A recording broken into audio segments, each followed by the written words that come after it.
radicals. Last time we talked about the properties of integral exponents, where the exponents are integers, and we can also extend this for using these properties for rational exponents.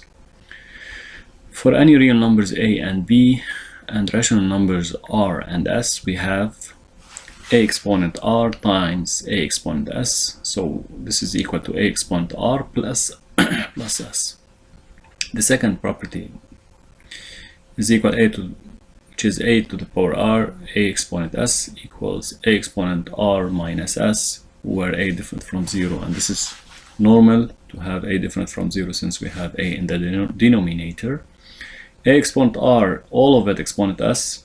In this case we multiply the exponents to get a exponent r times s. Also, when we have exponent, we can distribute it over a product here. This is a product, as you see. Sure, we can do this in the addition, like a exponent a plus b exponent r.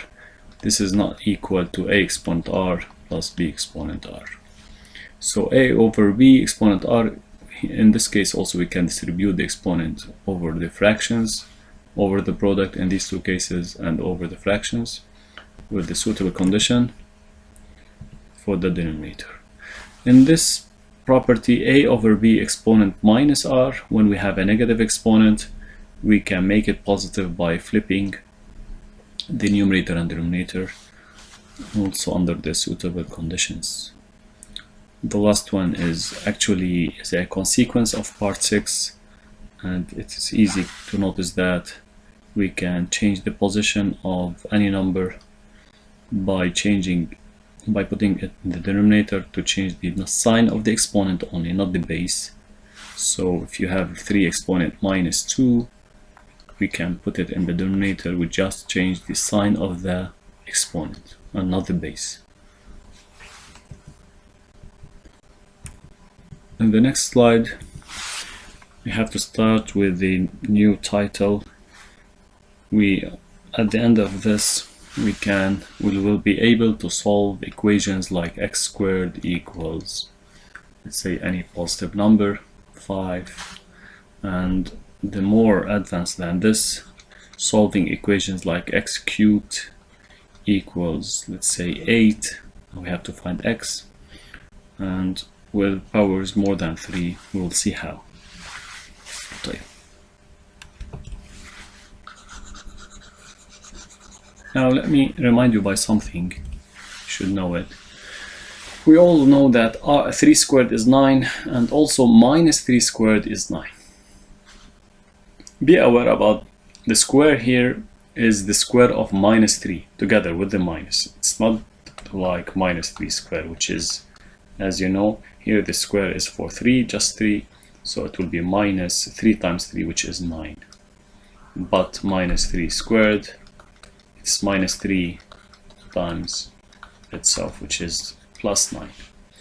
So as we know, the square of two numbers is 9. These numbers are plus or minus 3.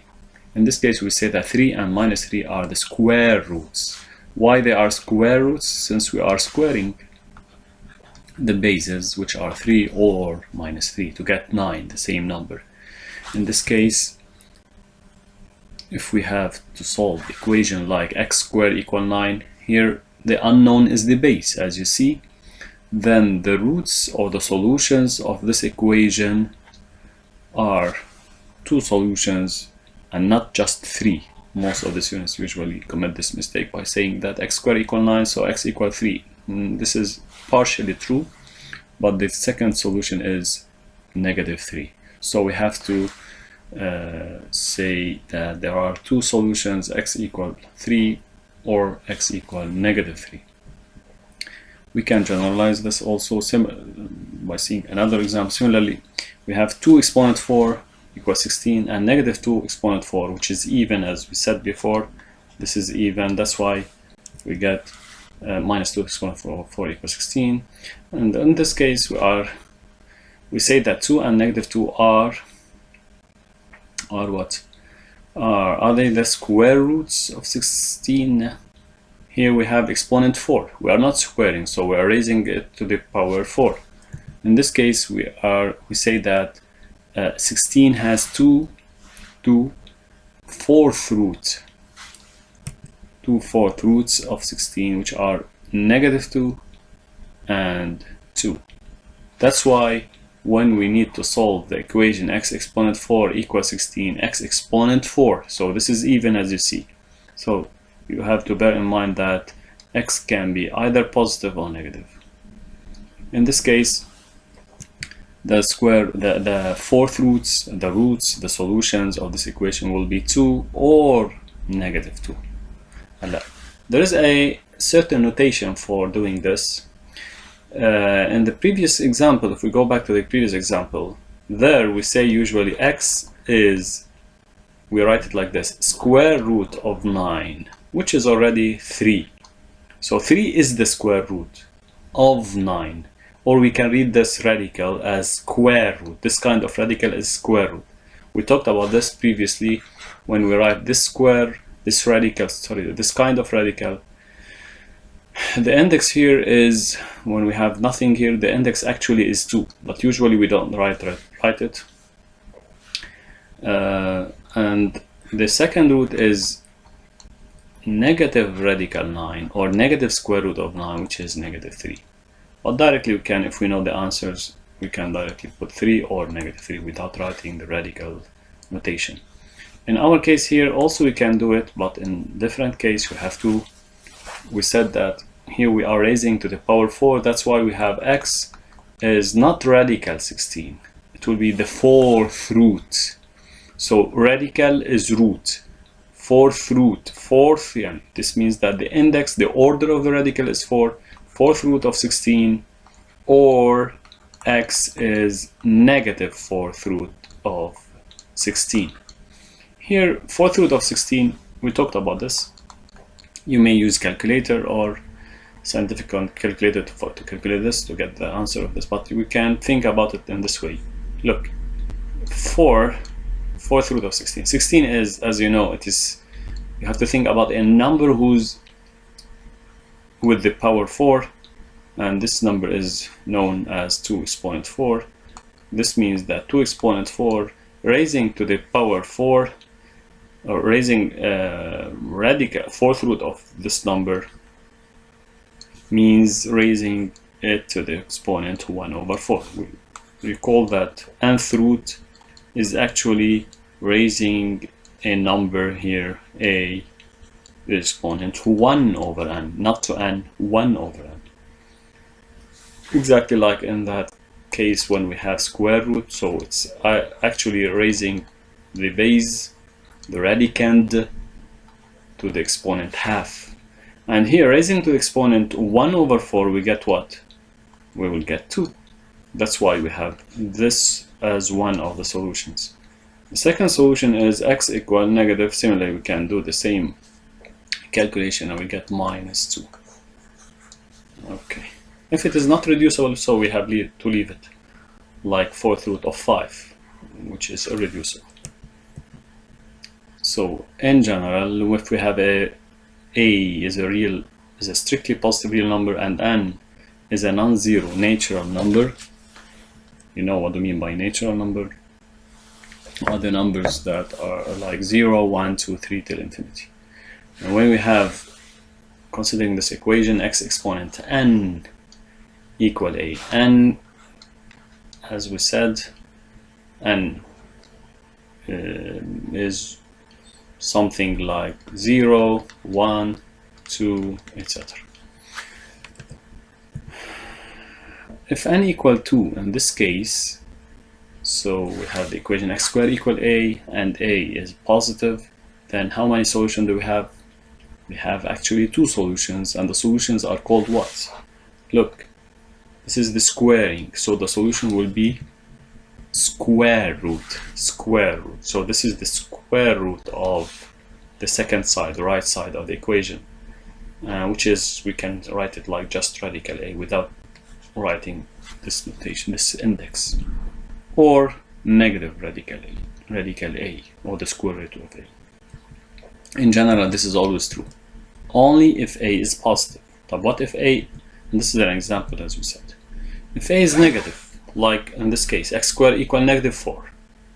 So think about it logically. Here we have this to square something, square a real number. X is a real number, x is any real number. We are looking to find x, we are solving for x. So what real number, what real number do we have? If we square it, we get negative 4. Negative 4. So squaring and negative, this is impossible, as you know. So we say just impossible, and this equation has no real roots or no real solutions. There is no real number whose square is negative 4 simply. And the other case is if n equal 4, so we are dealing with exponent 4, and again a should be positive, otherwise, you know, when we have x exponent 4 equal negative, we will get no real solution again.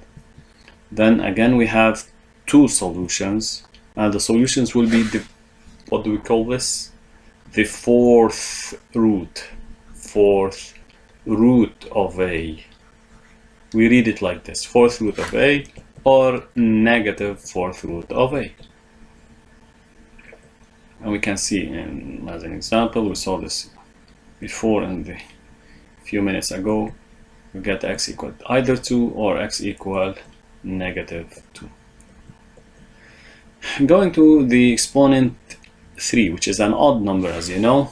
For in this case, we have a note here for any real number. So here, as you notice, a can be any real number, and we previously, in the case of even, we said a must be positive. Why? To have roots. While and if a is negative, the equation will have no solution. But in our case here, when we are talking about odd exponents, so a is free to be positive or negative. While this is odd, and even if we have negative number, we may have it. So like minus 2 exponent, let's say 3, it will be negative 8. So if we are looking for this base, let's say this is unknown. If someone asks us to solve this equation, x cubed equal 8. Think about a number whose cubed is 8, and this is it, or negative 8, sorry. So it can be negative or positive, it doesn't differ. In this case, we have only one solution. We can't say x can be positive or negative. If a is positive, so x is positive. If a is negative, x is going to be negative. Like in this equation. So x equal, look, you may think about it like this. If the exponent is 3, so x, the base, is going to be a radical with what index? Also 3. So we have the same index, as you see. But in this case, bear in mind that this is odd, so we have one solution. Remember, odd, we have one solution. Look, odd, the first letter is O, so remember we have one. O again, one solution. Always we have one solution. In the case of even exponents with a positive being positive, we have two solutions. And if a is negative, sure, there's no real solution or no real roots. X cubed equal negative 8. Here we don't have any problem with negative 8 on the right side, negative number, negative value. Why? No, this is odd. So always, as we said, O was the first letter, so we have only one solution. Always we have solution, even if the right side is negative. So x is going to be a negative cubic root of 8. We call this cubic root of 8, or the radical with order 3. Simply cubic root. And this will be in negative 2. We can use this by calculator, we can work it and get negative 2. X cubed equals 64. Again, odd. I don't care about the sign of this, of the right side, after isolating the powers, the powered number. We get x equal cubic root of 64. This will be 4. This is another example of raising the exponent to more than 3, which is 5. For any real number, again, Why any real number? As we said, like in the case of cubed, x cubed, since this is odd, again we say we have one solution, but the solution is gonna be x equal not just radical, the ordinary radical, the square root. No, the radical will hold an index exactly the same as the exponent of the base, the unknown base. That's why x equal fifth root of radical, fifth root of a, sorry. X exponent 5 equals 32, then x is gonna be x equal what? So x is gonna be the fifth root of 32, which is actually 2, and this is the explanation of this. We can do it directly using calculator. So it's good to understand the details of calculation. X exponent 5 equal negative 243. And we don't care about the sign when we see the odd number, odd exponent. Then x is gonna be fifth root of negative 243, which is actually nothing but it's minus 3 exponent 5. Here, as you see, I intended to put the minus under the radical. So there is no problem with this radical, this kind of radical, whose index is odd. There is no problem. You may check it using your calculator, scientific calculator. Fifth root of minus 243. It's not undefined like the cases of radical, the square root. When we put any negative number, you know, this is undefined. It's not real number. But in the case of index, odd index like cubic root of negative 4, it exists. It's a real number. It has a decimal number. I don't know, but we can use calculator. Or fifth root of negative, let's say negative 32, which is negative 2. Okay. So a summary for the full chapter, or this part of this chapter, solving equations in this form. So we have to look, first thing you have to look for it is having the x power on the left side isolated without any number after or before it, and you have to look for the n and the exponent. If it is even, you have to consider certain cases. N is odd. If n is even, if a is positive, and if a is negative. Ask yourself, if n is even and a is negative, as we said, there's no real solutions. But if a is positive, how many solutions when we guess? In the case of even exponent, exactly, yes, we have two real roots that are what? X equal nth root of a or negative nth root of a. This is the case with even n. If a is negative, then it admits, the equation admits no real roots. We talked about this. If n is odd, then it admits a unique root, only one root, one real root. Always we have one real root, which is x equal nth root of a, whether a is positive or a is negative. Remarks, very important remark. This we have to take it into consideration. If we have a radical with even index, so under the radical, the radicand is the thing under the radical, whatever we have index. This is called the radicand, positive or zero. So the result exists. Exists means it's a real number. It is a real number. The answer is a real number. While if we have even index here, over there, and the radicand is negative, the whole thing doesn't have any sense, so doesn't exist, does not exist. It's not a real number.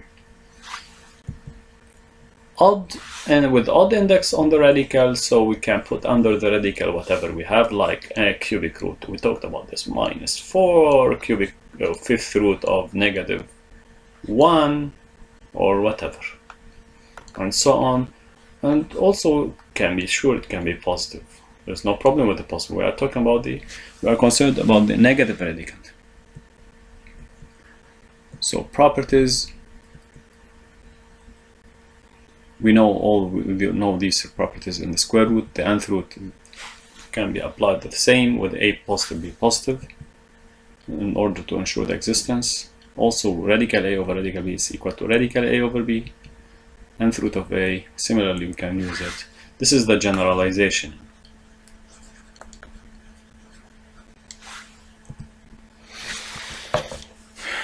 Nth radical a exponent n, radical a exponent n, and nth root of 1 over a, it's actually 1 over nth root of a. Why? Since it will be nth root of 1 over nth root of a. Nth root of 1 is always 1, whatever n is. These are small hints. We can use them whenever we need. We can multiply when we have radical under radical. We can multiply the index with the index. It's optional to use them, and this is always true. We can understand this from the fact that this is equal to nc exponent 1 over the index, which is mc. So we can cancel c with c, we get a exponent n over m. Again, it will be like that. And these are examples. So it's simply multiply 4 with 3, we get 12th root of 10. Here, what index do we have here? Actually, there is 2. So this will be 6th root of 7. And this is another example and example. Okay, thank you for watching.